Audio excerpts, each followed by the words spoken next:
সব সময় সুস্থ ভালো থাকার জন্য সকাল বিকাল একটি দোয়া 3 বার পড়বেন। এটা নবীজি সাল্লাল্লাহু আলাইহি সাল্লাম নিজে জানিয়ে দিয়েছেন। তিরমিজি শরীফের 3514 নম্বর হাদিস। এই হাদিসের ভিতরে নবীজি সাল্লাল্লাহু আলাইহি সাল্লাম জানিয়ে দিয়েছেন, যে ব্যক্তি সকাল বিকাল এই দোয়াটা 3 বার পড়বে, আল্লাহ পাক রব্বুল আলামিন দুনিয়া ও আখিরাতে উভয় জগতে তাকে ভালো রাখবেন।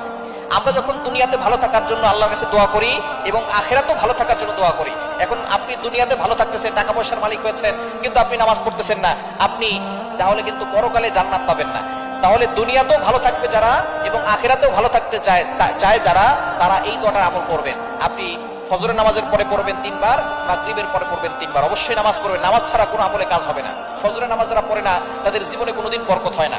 যদি আপনি সুস্থ থাকতে চান আর ভালো থাকতে চান, অবশ্যই ফজরের নামাজ পড়বেন। ফজরের নামাজ পড়ে এই দোয়াটা 3 বার পড়বেন।